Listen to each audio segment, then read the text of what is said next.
दोस्तों, आप लोग सुने ही होंगे कि प्यार करने की कोई उम्र नहीं होती, पर क्या कोई अपने से 40 साल छोटे इंसान से भी प्यार कर सकता है? चलिए जानते हैं आज की इस फिल्म में। तो कहानी शुरू होती है एक समुंदर से, जहां एक 60 साल का बूढ़ा आदमी जिसका नाम तकाशा होता है, वह सालों से समुंदर के बीच एक बोट पर रह रहा है। उसका काम है टूरिस्ट को घुमाना और उनका भविष्य बताना, और इन सब में उसकी मदद करती है एक 16 साल की लड़की, और इस लड़की का नाम है एमा। तो आप लोग सोच रहे होंगे कि तकाशा एमा के दादाजी होंगे, लेकिन ऐसा नहीं है। तकरीबन 10 साल पहले जब एमा 7 साल की थी, तब तकाशा उसे यहाँ लेकर आया था और तब से वह यहीं रहती है। लेकिन धीरे धीरे तकाशा उसे पसंद करने लगा और वह हमेशा से अकेला था, और एमा में उसे अपना जीवन साथी दिखता था और इसीलिए वो उससे शादी करना चाहता है। इसी वजह से वो उसका 17 साल होने का इंतजार कर रहा है। सुनने में तो काफी अजीब लगता है, लेकिन सच्चाई यही है। और एमा जब से यहाँ आई है, यही उसका घर है। उसने बाहरी दुनिया कभी नहीं देखी। उसे पता नहीं है कि बाहरी दुनिया में लोग कैसे जीते हैं। उसे बस यही बोट पर रहना पसंद है। अब दोनों का असल में क्या रिश्ता है, यह तो हमें नहीं पता, लेकिन इन्होंने आज तक एक दूसरे को कभी अपने नामों से नहीं पुकारा है। पता चलता है कि दोनों एक दूसरे की इज्जत करते हैं। अब हर रोज की तरह तकाशा टूरिस्ट को लेने चला जाता है और एमा उसका इंतजार करने लगती है। थोड़ी देर बाद वो टूरिस्ट को लेकर आ जाता है, जिसके बाद वो लोग फिशिंग करते हैं। पर उन टूरिस्ट में से 2 लोग एमा को देख के उसके साथ बदतमीजी करने लगते हैं और उसे उल्टे सीधे सवाल करने लगते हैं। यह सब दूर खड़ा तकाशा देख रहा होता है। वह गुस्से में अपना एक तीर छोड़ता है और सीधा जाकर उनकी कुर्सी पर लगता है, जिससे वो दोनों डर जाते हैं और उसे छोड़ देते हैं। उन टूरिस्ट को भी पता था कि यह बूढ़ा आदमी इस लड़की से शादी करने वाला है, तभी वह उसके साथ बदतमीजी कर रहे थे। और यहाँ हमें एक और चीज पता चलती है, तकाशा तीर अंदाजी के साथ साथ लोगों का भविष्य भी बताता है, लेकिन उसके भविष्य बताने का तरीका बिल्कुल अलग है। वो एमा को एक बड़ी बोट के साइड में एक लगे झूले में बैठा देता है, जिसके पार एक बुद्धा की पेंटिंग बनी हुई थी। अब तकाशी उस पेंटिंग पर 3 तीर चलाता है, जिसे लेकर वह उसके पास आती है और उसके कान में कुछ बताती है, जिसके बाद तकाशा उसे भविष्य बताता है और वही भविष्य वह उस आदमी को बता देता है। आखिर एमा को भविष्य कैसे पता चला? क्या उसमें कोई अनोखी शक्ति है? यह आपको आगे पता चल जाएगा। कुछ समय बाद एमा अब 17 साल की हो जाएगी और इसी पल का इंतजार तकाशा वर्षों से कर रहा है। वह हर रोज कैलेंडर पर तारीखें देखता है और इंतजार करता है, तो बस अब अगले महीने की 12 तारीख को, जिस दिन वो उससे शादी करने वाला है। और उसने सारे इंतजाम पहले ही कर लिए हैं, जैसे कि शादी का जोड़ा खरीदना, जूते खरीदना और भी बाकी सामान। और कुछ समय बाद एमा ताकाशिरो धुन सुनते सुनते सो जाती है। उसकी एमा के प्रति कभी कोई गंदा विचार नहीं था। वो जैसे और लोगों के लिए सख्त है, वैसे ही एमा के लिए बहुत ही नरम है। अब कहानी आगे बढ़ती है और कुछ दिन बाद एक बार फिर से बोट पर 2 टूरिस्ट आते हैं और उनके पास कैमरा देखकर एमा को बहुत ही अजीब लगता है कि आखिर यह क्या चीज है। उसने आज तक कभी भी कैमरा नहीं देखा था। अब वो लोग उसे अपने पास बुलाते हैं और उसके साथ फोटो क्लिक करते हैं, लेकिन फिर बीच में उनकी नियत खराब हो जाती है, जिससे तकाशा देख लेता है और एक तीर छोड़ता है, जिससे वह डर के उससे दूर हो जाते हैं। पर ये लोग ऐसे मानने वाले नहीं थे। वो प्लान बनाते हैं कि वह उस बूढ़े आदमी को रस्सी में बांध देंगे और फिर वह लड़की के साथ कुछ भी कर सकते हैं। अब कुछ देर बाद वह अपने इस प्लान को अंजाम देते हैं, पर एमा उनके हाथ नहीं आती। वो इस बोट पर पिछले 10 सालों से रह रही थी और उसने अपना पूरा बचपन यही बिताया था, और यही वजह थी कि वह यहाँ के हर एक कोने को जानती थी। वह बोट के टॉप पर पहुँच जाती है और वहाँ से एक तीर चलाकर उन दोनों को घायल कर देती है, जिससे वह दोनों वहाँ से भाग जाते हैं। अब धीरे धीरे समय बीतने लगता है और कैलेंडर में शादी का दिन और करीब आने लगता है, यानी कि कुछ दिन बाद एमा का जन्मदिन भी आने वाला है। अब कुछ समय बाद कुछ और टूरिस्ट बोट पर आते हैं और उनमें से एक 20 साल का लड़का भी होता है जिसका नाम संग है, जिसे देख के एमा उसकी तरफ अट्रैक्ट होती है क्योंकि वह दोनों एक ही उम्र के थे। संग बोट के किनारे हेडफोन में गाने सुन रहा था जिसे एमा देख लेती है और उसे वो हेडफोन काफी अच्छे लग रहे थे, इसीलिए वह बिना सोचे उसके पास जाती है और वह हेडफोन लेके अपने कानों में लगा लेती है और सेयोंग भी कुछ नहीं कहता क्योंकि उसे पता था कि वह बहुत ही मासूम है। थोड़ी देर बाद संग उसे पूछता है कि क्या बूढ़ा आदमी तुम्हारे दादाजी हैं? तुम कौन सी क्लास में हो? तुम्हारा घर कहाँ है? एमा कुछ भी जवाब नहीं देती, बस हंसते हुए गाने को एंजॉय करती है। तभी वहाँ तकाशा आ जाता है। सियों को यह थोड़ा अजीब लगता है लेकिन वह सोचता है कि शायद यह इसके दादाजी होंगे। अब टूरिस्ट ज्यादा होने की वजह से सारे लोग आज यही बोट पर रेस्ट करते हैं और रात में जब सभी लोग सो रहे थे तब सेयोंग पानी पीने उठता है और देखता है कि वह बूढ़ा आदमी एमा को अपने हाथों से नहला रहा है और यह नजारा देखकर वह पूरी तरह से शॉक हो जाता है क्योंकि उसके लिए काफी अजीब था। क्या कोई ग्रैंडफादर अपनी 17 साल की लड़की को इस तरह खुद के सामने ही नहला सकता है? पर वह उस समय कुछ भी नहीं बोलता। अब अगली सुबह सेयोंग अपने दादाजी से कल रात की बातें शेयर करता है और पूछता है कि क्या यह आदमी उस लड़की के दादाजी हैं? तो उसके दादाजी बताते हैं कि जब यह लड़की 7 साल की थी तो यह आदमी उसे लेके आया था और फिर तब से यह लड़की इसी के साथ रह रही है। इसने आज तक बाहर की दुनिया कभी नहीं देखी है और यह बोट इसकी दुनिया है। और यह सारी बातें सुनकर सियों को एमा के लिए बहुत ही बुरा लगता है पर वह कुछ कर भी नहीं सकता। अब तकाशी उसी तरीके से उसे भविष्यवाणी बताना चालू कर देता है। अब एमा को झूले पर देखकर सियों सोच में पड़ जाता है। उसे लगने लगा था कि यह आदमी उस मासूम सी लड़की का बस इस्तेमाल कर रहा है और कुछ नहीं। और इन सब के बाद आखिर सियों के जाने का समय हो जाता है और एमा उसे जाते हुए उसकी बोट के पास खड़ी हो जाती है। एमा कहीं ना कहीं सियों को पसंद करने लगी थी। अब जाते जाते संग उसे अपना हेडफोन दे देता है और एक प्यारी सी मुस्कुराहट के साथ वहाँ से निकल जाता है। अब उन दोनों की नजदीकियाँ देखकर तकाशा खुश नहीं होता। वह चाहता था कि एम्मा बस उससे बातें करे, उसकी केयर करे, ना कि किसी और की। अब कुछ समय और बीतने लगता है और हम देखते हैं कि एमा पहले की तरह तकाशा का इंतजार नहीं करती। जब से वो सेयोंग से मिली है उसमें बदलाव आ गए हैं।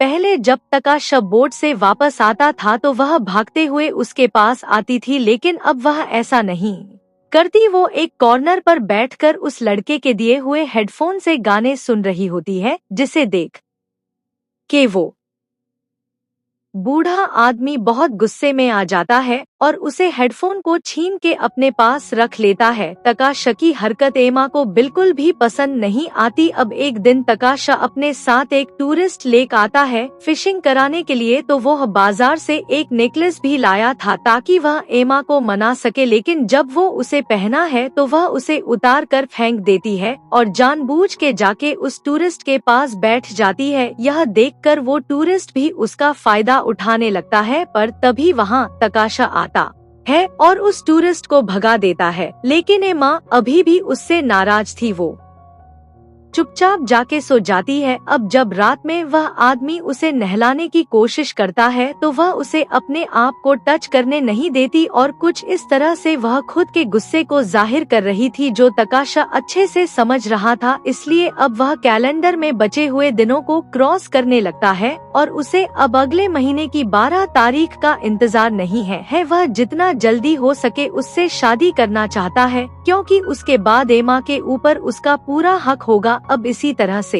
दिन बीतने लगते हैं और धीरे धीरे तकाशा शादी की तैयारी तेज करने लगता है, पर एमा अभी भी गुस्से में थी। ऐसे ही एक दिन अचानक से सिंह दोबारा उस बोट पर आता है। उसे देखकर एमा बहुत ही खुश होती है और मानो उसके लिए खुशियाँ वापस आ गई थी, पर अब तक आशी के लिए मुसीबत बढ़ गई थी। अब सेयोंग ने उसे अपना वो हेडफोन गिफ्ट के तौर पर दिया था, वैसे ही एमा उसे एक डमरू गिफ्ट करती है, जिसे देख के सेयोंग बहुत खुश होता है और उसके साथ एक सेल्फी लेता है और एमा भी बहुत ही खुश थी। लेकिन तभी वहाँ तकाशा आ जाता है और उसकी तरफ एक तीर छोड़ता है और उसी तरह से जैसे वह सालों से करता आ रहा है। लेकिन इस बार एमा उसका तीर निकाल कर तोड़ देती है और गुस्से में वहाँ से चली जाती है। अब रात हो जाती है और जब तकाशा सब काम करके वापस रूम में आता है ताकि एमा को नहला सके, लेकिन वह उसे वहाँ नहीं दिखती। तकाशी समझ जाता है कि वह कहाँ गई होगी। वह फौरन संग के रूम में जाता है जहाँ एमा उसके साथ में थी और यह नजारा देखकर तकाशा गुस्से से पागल हो जाता है। वह फौरन सेयों को छोटी बोट पर बैठा देता है और उसे वहाँ से भगा देता है और संग जाते जाते कहता है कि यह तुम ठीक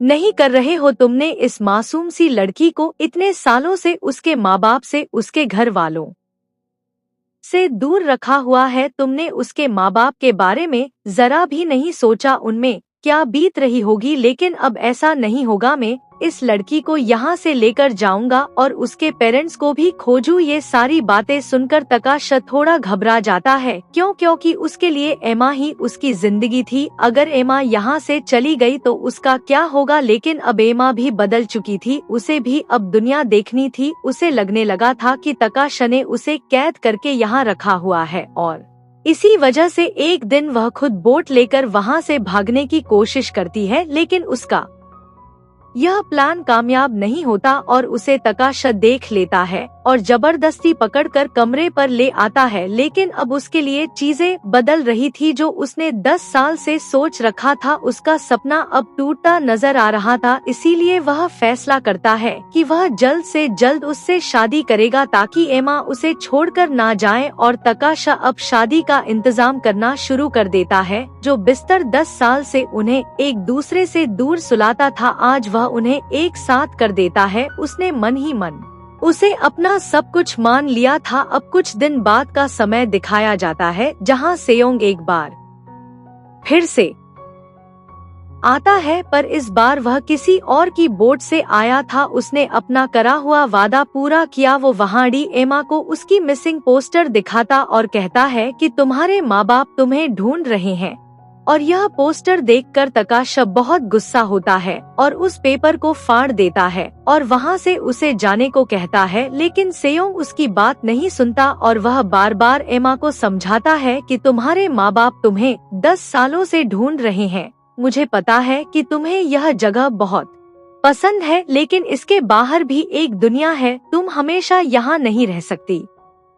यह सुनकर एमा सोच में पड़ जाती है, पर तभी तकाशी एक बार फिर से उसकी तरफ तीर चलाता है। लेकिन इस बार उसके सामने ढाल बनकर एमा खड़ी हो जाती है और यह हमें दिखाता है कि एमा भी अब यहाँ से आजाद होना चाहती है। यह देख के वह बूढ़ा आदमी अपना धनुष नीचे कर लेता है। अब उसी रात एक बहुत ही तेज तूफान आता है, पर यह समुंदर का तूफान नहीं था बल्कि तकाशा को आने वाले दिनों का संदेश दे रहा था कि अब कुछ बहुत ही बड़ा होने वाला है। उसी रात तकाशा एमा को अपने पास सुलाने की कोशिश करता है, लेकिन वह बार बार जाने की जिद कर रही थी और इसी गुस्से में वह पहली बार तकाशा हाथ उठा देती है। यह देखकर तकाशा बिल्कुल शॉक हो जाता है। अब अगले दिन वह बहुत ही गुस्से में अपनी शिप के मोटर ठीक कर रहा होता है और तभी उसके सर पे चोट लग जाती है और यह जब एमा देखती है तो उसे बहुत ही बुरा लगता है। वह फौरन उसके पास आकर उसके जख्म को ठीक करने लगती है, पर तकाशा गुस्से में उसे भी थप्पड़ मार देता है और वह यहाँ नहीं रुकता। वह उसे दोबारा थप्पड़ मारने के लिए हाथ उठाता है। तब तक वहाँ संगा जाता है और कहता है कि तुम्हारे मन में क्या है। तुमने एक मासूम लड़की को खुद किस वार्त के लिए यहाँ कैद करके रखा हुआ है। तुम्हें बस इस लड़की का शरीर चाहिए और कुछ नहीं। ये अच्छा नहीं है, तुम बहुत गलत कर रहे हो। वो कहता है कि मुझे भी इस लड़की का भविष्य जानना है कि क्या यह तुमसे शादी करेगी या मेरे साथ जाएगी। अब तकाशा एक बार फिर उसी तरीके से एमा को झूले पर बैठा देता है और तीर चलाता है, लेकिन इस बारी उसका निशाना डगमगाने लगता है और उसे पसीने छूटने लगते हैं। यह देखकर संग झूला खींच लेता है और एमा पानी में गिर जाती है। वो फौरन जाकर उसे बचाता है और इसके बाद वह ऊपर आके तकाशा के कान में कुछ कहती है और वही बात तकाशा श्यांग के कान में कहता है और भविष्यवाणी जानने के बाद वह तकाशा से रिक्वेस्ट करता है कि इसे जाने दो, इसे भी बाहर की दुनिया देखने का हक है। यह सुनकर तकाशा और गुस्सा हो जाता है और उसने जो सालों से शादी के कपड़े इकट्ठा किए थे वह बाहर फेंकने लगता है, क्योंकि उसने जो सोचा था वह नहीं हो पाएगा। वह पूरी रात उन कपड़ों को देखते हुए गुजार देता है और अगले दिन सीओ एमा को लेकर तकाशा से मिलने आता है और कहता है कि अब हम जा रहे हैं। अब तकाशा उन्हें कुछ नहीं कहता, क्योंकि उसे पता था कि यही उनका भविष्य है जो कि वह बदल नहीं सकता। वो उन्हें जाने देता है और दोनों बोट से निकल जाते हैं, पर थोड़ी दूर जाकर वह रुक जाती है और ऐसा लग रहा था कि मानो शायद वह किसी चीज से अटक गई हो। वो चीज कोई और नहीं बल्कि तकाशा का गला होता है। उसने अपने गले में उस रस्सी को बांध दिया था ताकि एमा के जाते ही उसकी मौत हो जाए और जीते जी एमा उसे दूर ना हो पाए। अब एमा यह देखकर समझ जाती है और वह रोते हुए काशी के पास आती है और उसे गले से लगा लेती है। वो दोनों एक दूसरे को देखकर रोने लगते हैं और गले लग जाते हैं। वहीं पास में खड़ आसियो भी समझ जाता है कि जैसा उसने सोचा था इनका रिश्ता वैसा नहीं है। यह बहुत ही पवित्र है। तकाशा को किसी जिस्म जैसी चीजों का शौक नहीं था, उसे एमा से इतना लगाव था कि उसके लिए मौत भी छोटी पड़ रही थी। यही वजह कि उसने खुद की जान लेने की सोची। अब अगली सुबह एमा उस बूढ़े आदमी को नहला है और उसे शादी का जोड़ा पहना है और खुद भी पहनती है, यानी कि उसने फैसला कर लिया है कि वो अब शादी करेगी। वो बूढ़ा आदमी इकट्ठा करी हुई सारी चीजें उसे पहना देता है और फिर दोनों छोटी बोट पे चले जाते हैं, जहां उनकी पूरी रीति रिवाजों के साथ शादी हो जाती है। अब दोनों बहुत ही खुश थे और कुछ देर बाद वह थोड़ी दूर जाकर वह बोट रुक जाती है। दूर खड़ा सेरियोग ये सारी चीजें देख रहा था, लेकिन उसे अब बुरा नहीं लग रहा था। वही तकाशा अब एमा को अपनी वही धुन सुनाता है जो हमेशा से बजाता आ रहा है और उसे सुनते ही वह सो जाती है। पर यहाँ कुछ बहुत ही अलग होता है जो आपने सोचा भी नहीं होगा। असल में तकाशा को पता था कि यह शादी कामयाब नहीं होगी, क्योंकि उसने भविष्यवाणी देख ली थी, जिसके बाद वह बोट के किनारे खड़ा हो जाता है और आसमान की तरफ एक तीर छोड़ता और समुंदर में कूदकर अपनी जान दे देता है। थोड़ी देर बाद वह बोट खुद चलते चलते उस बड़ी बोट के पास आ जाती है और तब सीओ देखता है कि तकाशा की आत्मा उस लड़की के साथ इंटीमेट हो रहा है और अगले ही पल वह तीर आकर उसके पैरों के बीच लगता है। तो तकाशा ने जीते जी एमा को कभी भी नहीं छुआ, पर मरने के बाद उसने जो सोचा था उसकी आत्मा ने वह कर लिया। अब थोड़ी देर बाद एमा उठ जाती है और वह दोनों उस बोट से एक नई जिंदगी की तरफ निकल पड़ते हैं। पर यहाँ हैरान करने वाली बात यह थी कि उनके पीछे पीछे वो बड़ी बोट भी अपने आप आ रही थी, मतलब कि तकाशा की आत्मा अभी भी इनके पीछे आ रही थी। पर जैसे ही एमा उसे गुड बाय कहते हुए हाथ हिलाती है, वो नाव खुद रुक जाती है। तकाशी की आत्मा को अब शांति मिल गई है और अब इसी सीन के साथ यह बेहतरीन फिल्म यहाँ पर खत्म हो जाती आती है। यह मूवी आपको कैसी लगी हमें कमेंट करके बताइए, और अगर आपको मेरी वीडियो अच्छी लगती है तो हमारे चैनल A2RSCFE हिंदी को तो अभी के लिए अलविदा, और फिर हम मिलते हैं। सब्सक्राइब कर लीजिए और हमें सपोर्ट करें एक नई शानदार वीडियो में।